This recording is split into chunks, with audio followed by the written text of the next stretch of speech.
Part 3. Korean Mafia boss hired a black female bodyguard. She took down 50-plus assassins in one night. How many more have to die before you realize what you created, General? Kira stood in the center of Spectre's command room, surrounded by the elite security forces that had once been her family. Blood dripped from her knuckles onto the pristine floor. Behind her, 12 operatives lay unconscious, the supposedly unbeatable security detail assigned to protect General Richards. The general smiled, unperturbed by the carnage. We didn't create you to have a conscience, Black 09. That was your mistake. Kira's voice remained deadly calm as she stepped over bodies toward the man who had ordered her unit's execution. You built the perfect weapon but forgot weapons can change hands. Richard's smile faltered as she moved closer. You won't kill me. You need me alive to expose Spectre. I don't need you alive. Kira's eyes reflected nothing but cold calculation. I just need your fingerprint, your retinal scan, and access to the Blackwater files, all of which work perfectly well after death. The general's hand moved imperceptibly toward the desk drawer. Kira was already there, catching his wrist.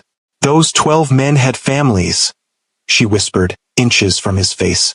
I let them live. You never gave my unit the same choice. For the first time, real fear flickered across the general's features. What are you going to do?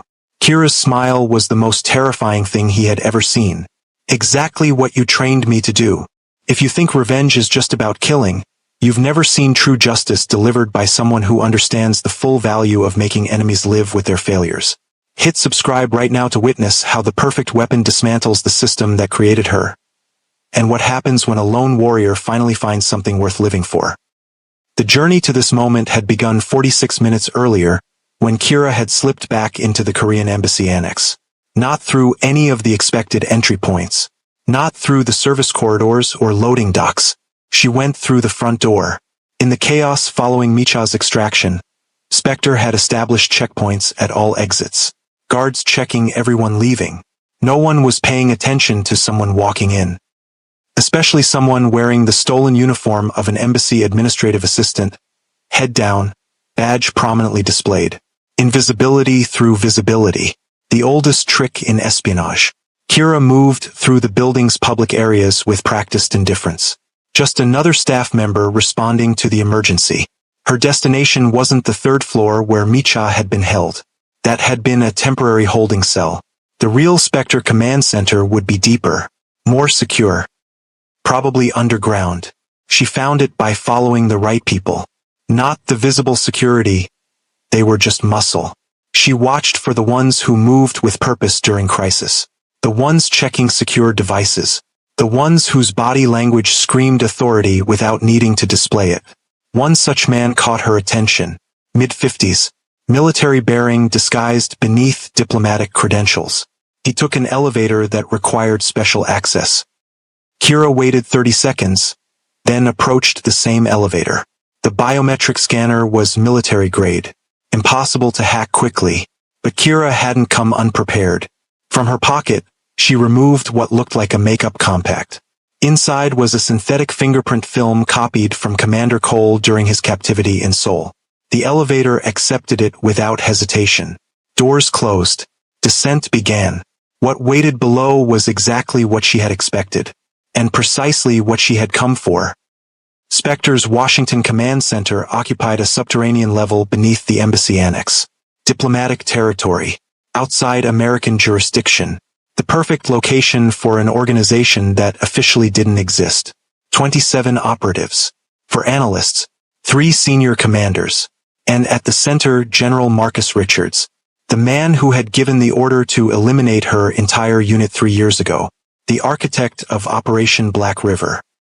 The reason 32 American operatives had been declared dead on a mission that never officially existed. Kira had spent 3 years preparing for this moment. 3 years turning grief into purpose. 3 years becoming something more dangerous than what Spectre had created.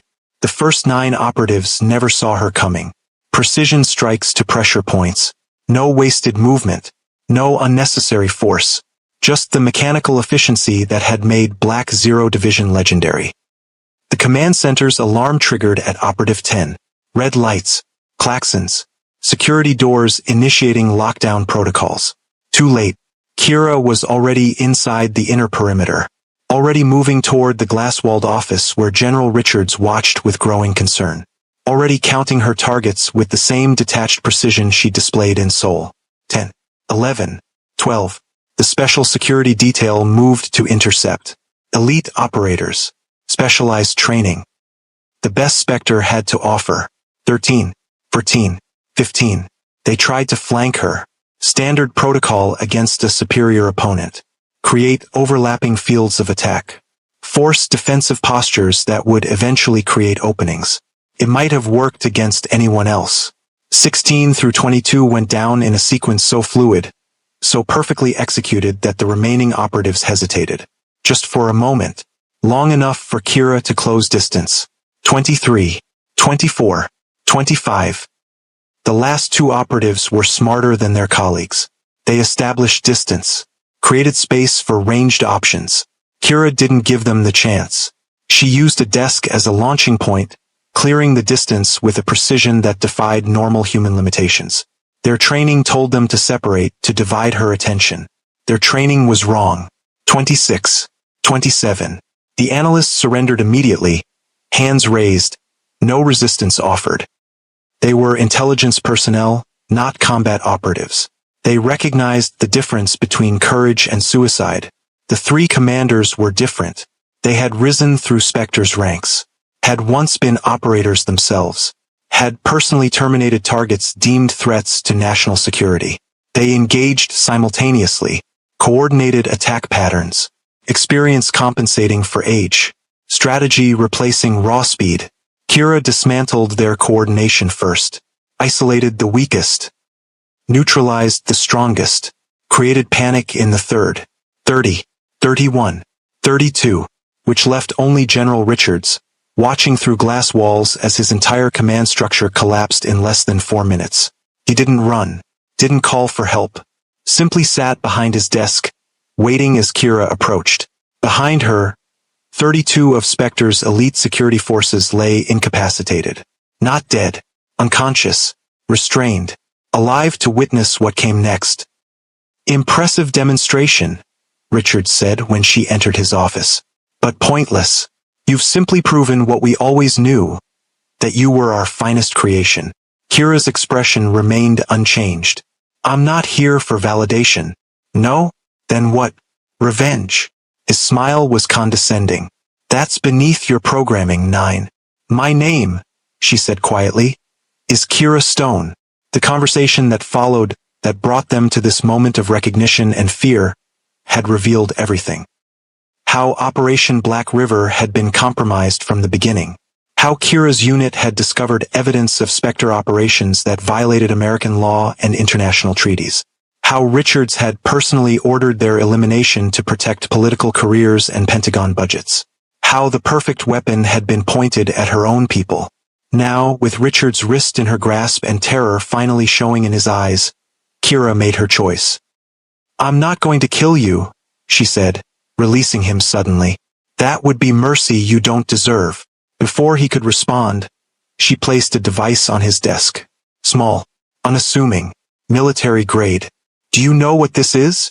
Richards stared at it, recognition dawning. A quantum decryption key. Those are theoretical. They don't exist outside research labs. Spectre doesn't have a monopoly on advanced technology, General. This one comes courtesy of Park Joon-ho's legitimate technology division. It just broke through your security protocols.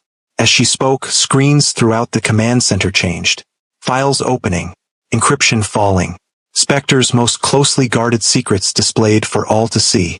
Every operation, every assassination, every illegal action taken under the guise of national security. All uploading to secure servers around the world. All being released to every major news organization simultaneously. Richards lunged for the device. Kira didn't stop him. Didn't need to. The upload was already complete. The damage done. You have no idea what you've done. He snarled, desperation replacing confidence. The chaos this will cause. The damage to international relations. The danger to operatives in the field. I know exactly what I've done. Kira's voice remained calm. I've given Spectre exactly what it claimed to want: transparency, accountability, justice. Richards reached for his desk drawer again. This time Kira allowed it. He removed a pistol, pointed it directly at her heart. I should have killed you myself 3 years ago. Yes, you should have. She made no move to defend herself. But that would have been efficient. And men like you prefer to delegate the dirty work. His finger tightened on the trigger. His hand trembled slightly. Not from fear, but from rage. From the recognition that everything he had built was collapsing around him. The door behind Kira opened. Armed men in suits entered. Not Spectre operatives.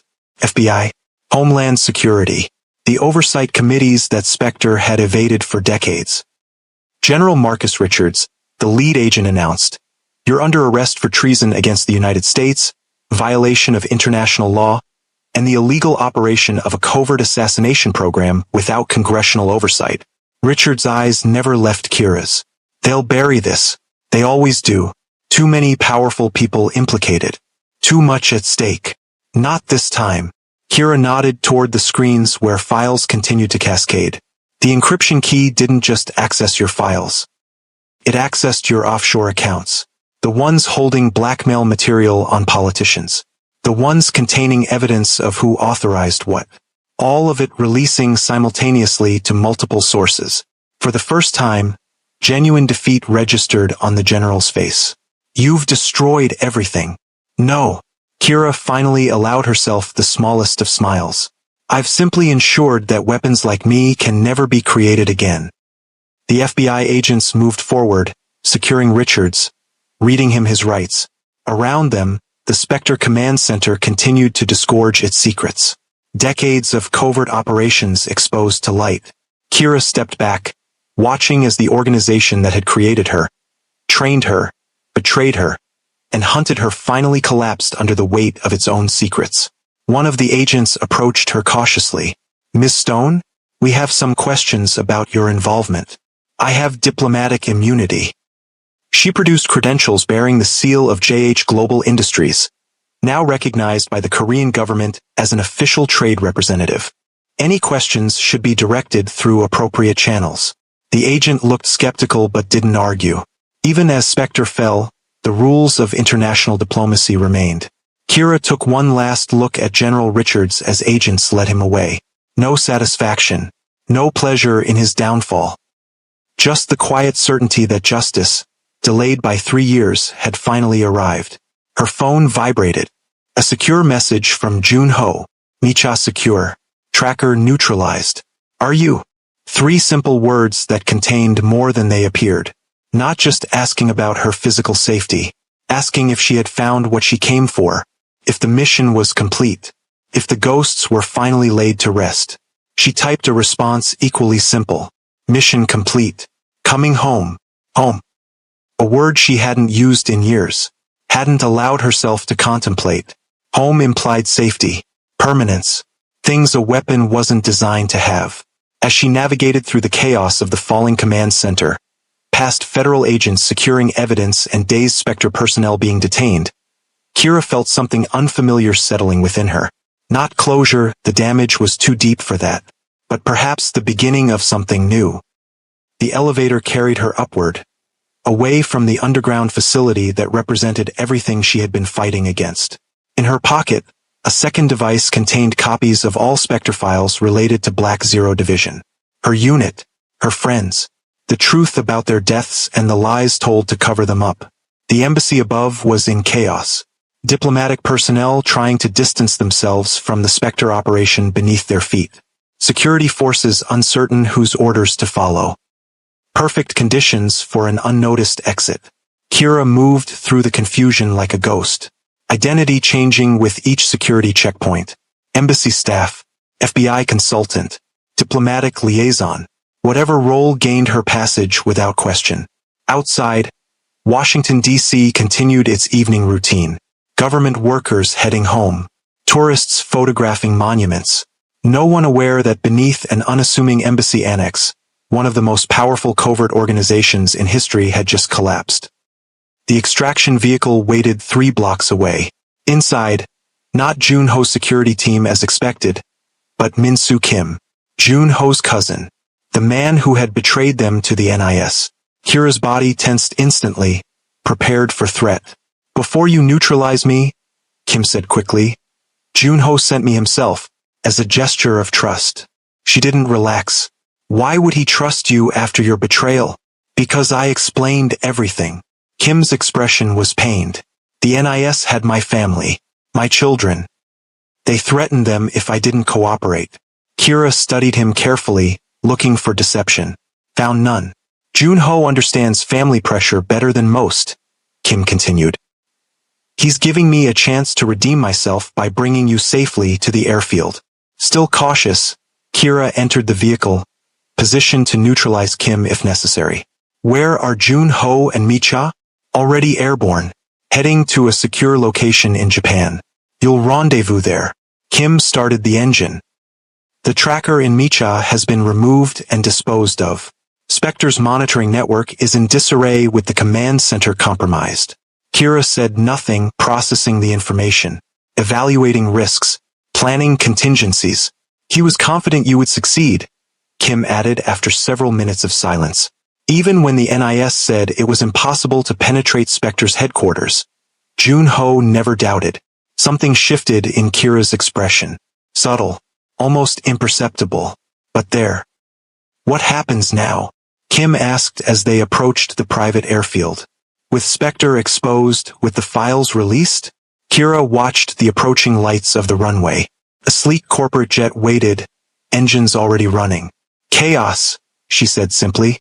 "Investigations, prosecutions, intelligence agencies around the world scrambling to distance themselves, politicians denying knowledge. The usual aftermath when powerful people are exposed. And us? JH Global Industries? Jun-ho." For the first time since entering the vehicle, Kira relaxed slightly.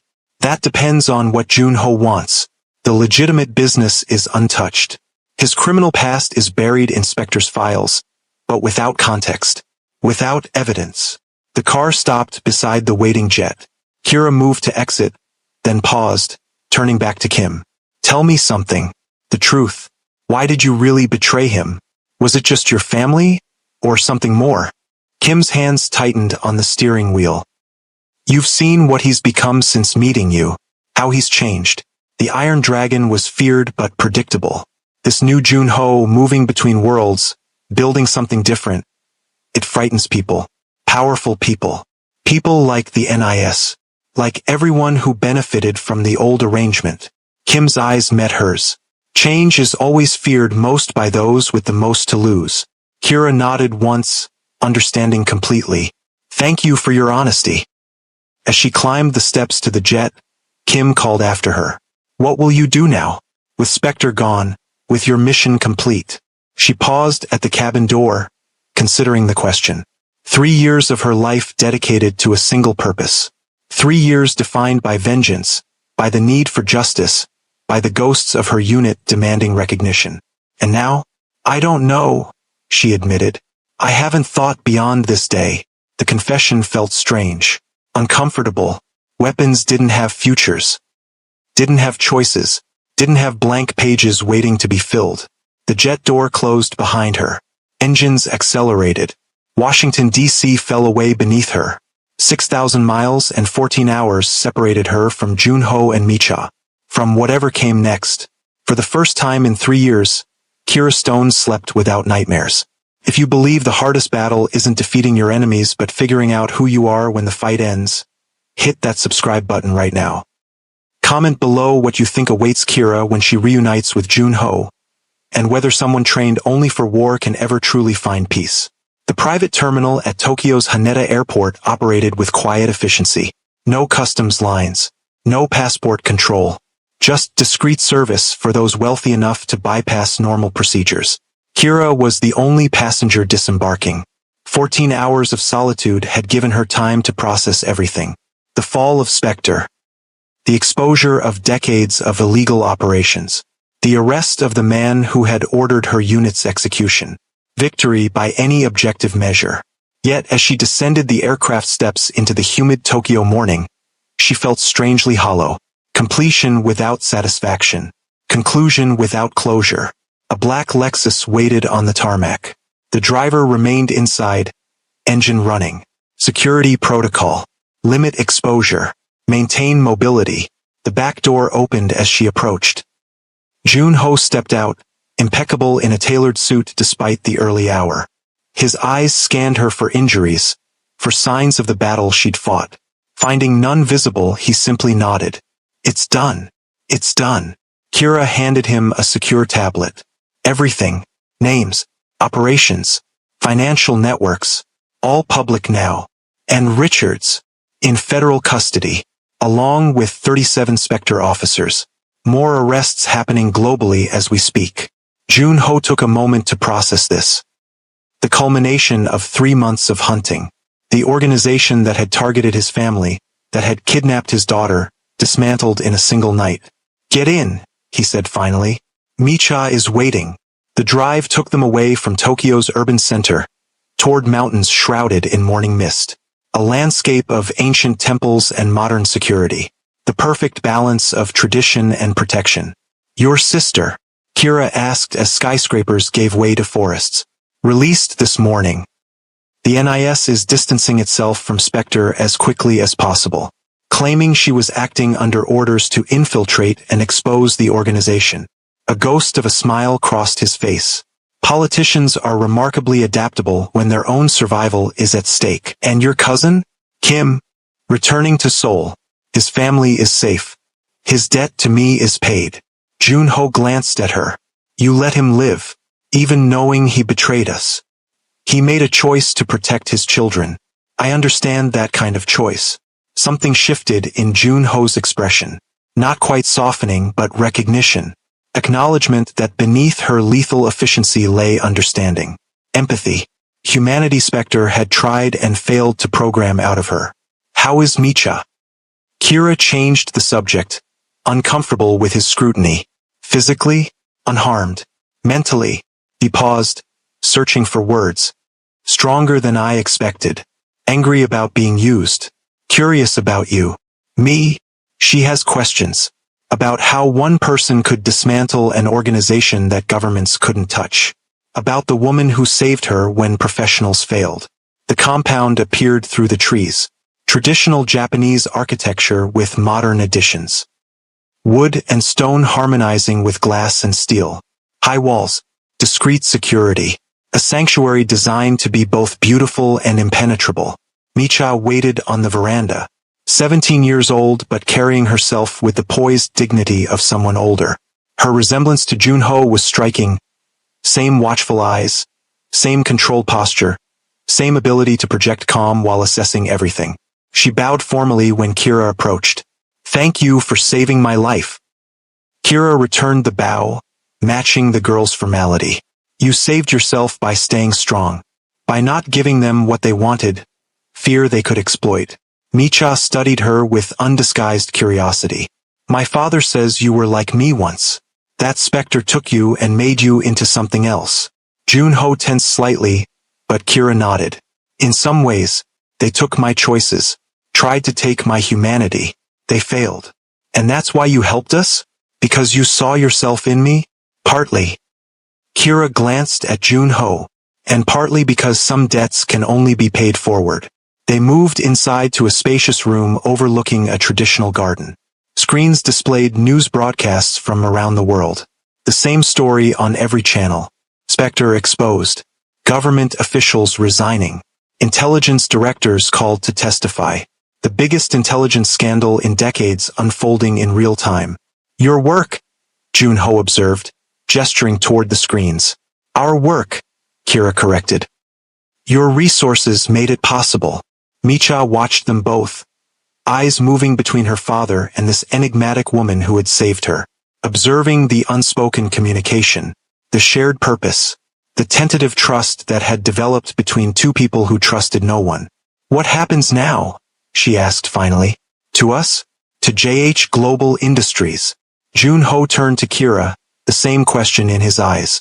For 3 months they had operated with a single purpose. Hunt Spectre. Protect his family. Now, with that mission complete, what remained? Before Kira could respond, her secure phone vibrated. A message from an unknown number. Coordinates. Time. A single word. Contingency. What is it? Junho asked, noting her expression. Director Chen. My former handler before Spectre. The one who recruited me originally.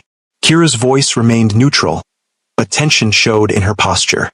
She wants to meet. A trap. Possibly. Probably. Kira studied the message. But she's not Spectre. Never was. CIA counterintelligence. She's the one who first alerted me that my unit had been targeted for elimination. You trust her. Trust is too strong a word. But she had opportunities to betray me and didn't. That counts for something in our world. Junho considered this. When? Tomorrow. Neutral location. Public enough to prevent ambush. Private enough for conversation. I'm coming with you. Kira looked up sharply. That's not necessary. It's not a request. His voice had the quiet authority that had built an empire. Where you go, I go. Until this is finished completely. Micha watched this exchange with growing interest. You're not just his bodyguard anymore, are you? The question hung in the air between them. Simple words that exposed the complex evolution of their relationship. From employer and protector to partners in a war against shadows. From professional distance to something neither had acknowledged directly. Kira met the girl's perceptive gaze.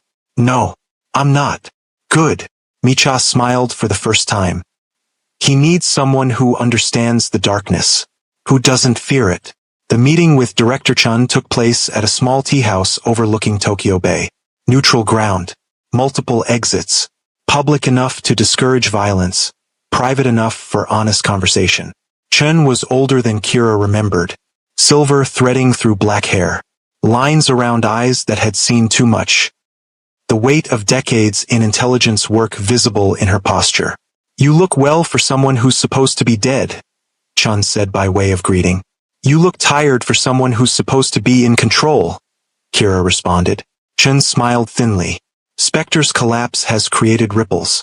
Tsunamis, really. Intelligence communities worldwide are scrambling. Alliances shifting. Power vacuums forming. Not my concern. It should be. Chen's eyes shifted to Junho, who sat slightly apart, giving them space while remaining close enough to intervene if needed. You've made powerful enemies. Not just in Spectre, but in every agency that benefited from their operations. Every government that used them for deniable actions. Kira remained impassive. Why are you telling me this? Because I owe you. Because I couldn't save your unit 3 years ago, but I warned you in time. Chun placed a flash drive on the table between them. And because what's coming will make Spectre look like amateurs. What is this? Insurance. Evidence I've gathered over 20 years. Operations that make Black River look humanitarian. Names that would shock even you. Chun pushed the drive toward her. Use it if you need to. Destroy it if you don't.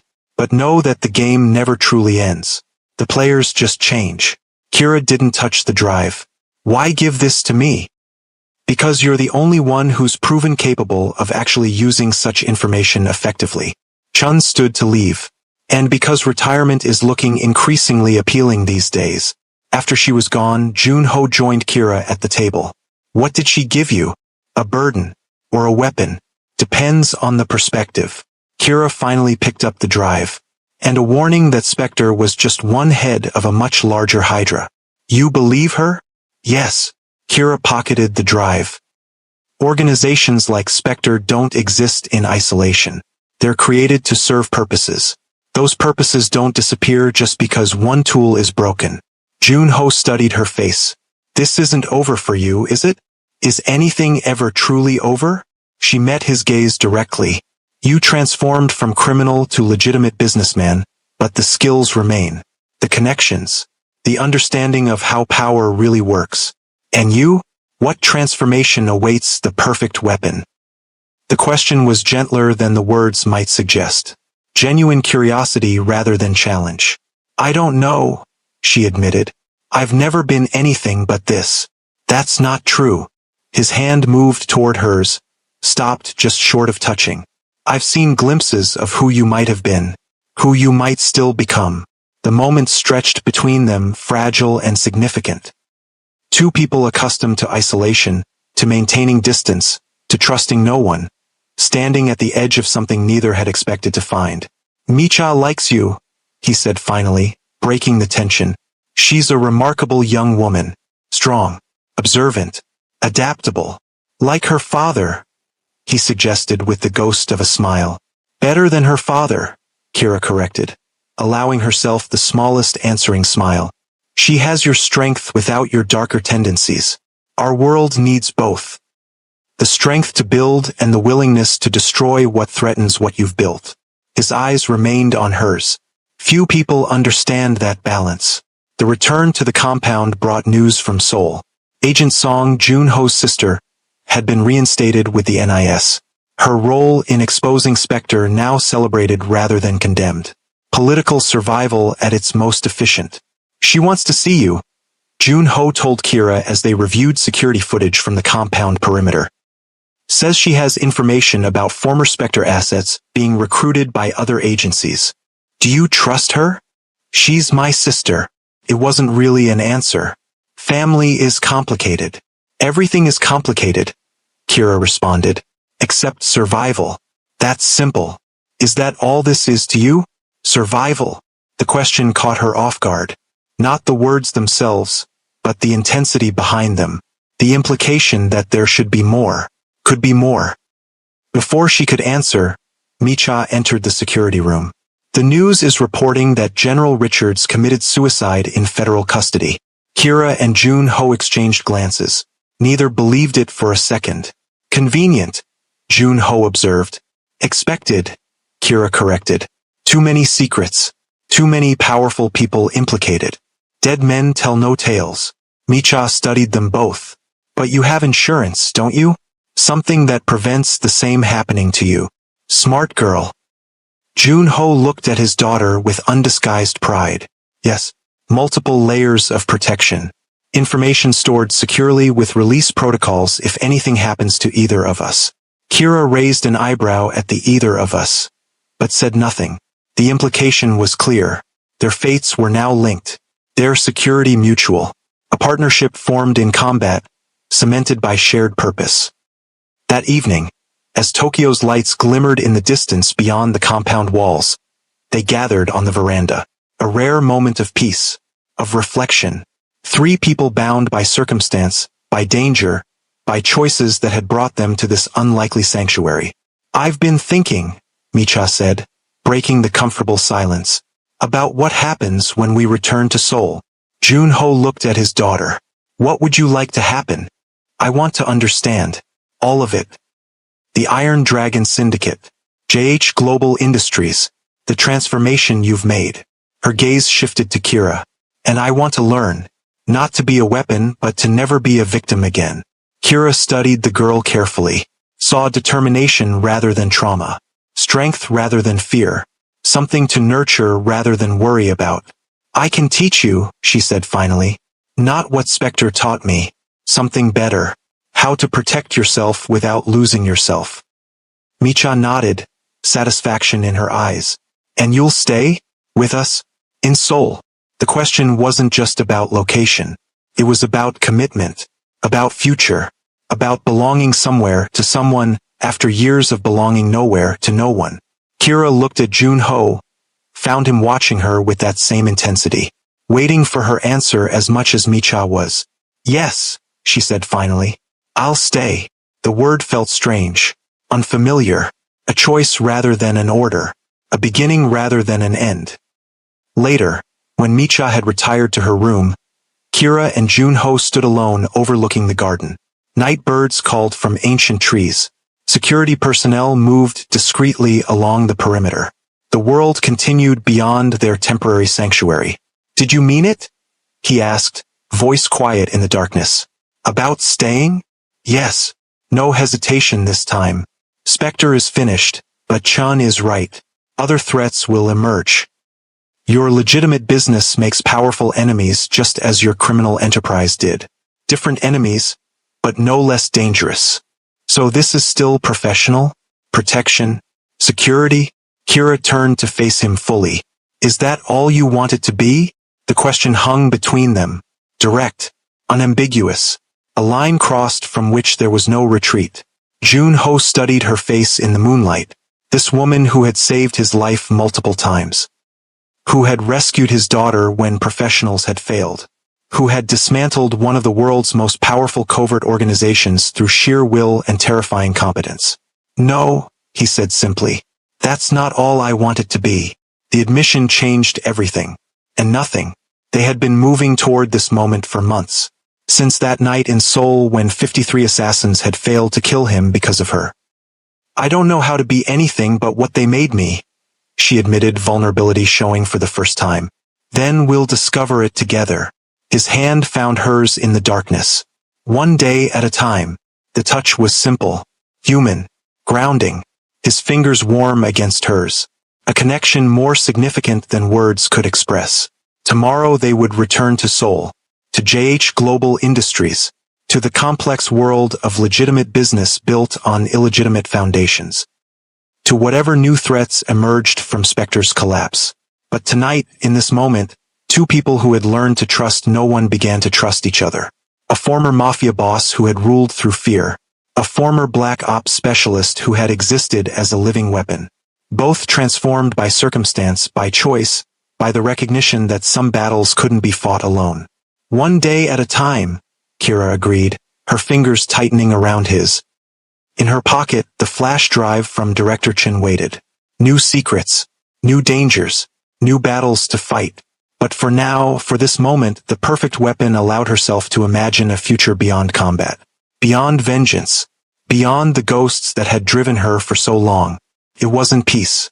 Not yet. Perhaps never completely. But it was a beginning.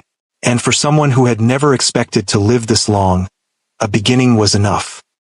If you believe the most difficult battles we face aren't against our enemies but against what we've allowed ourselves to become, hit that subscribe button right now. Leave a comment telling me if you think Kira will ever truly escape her past.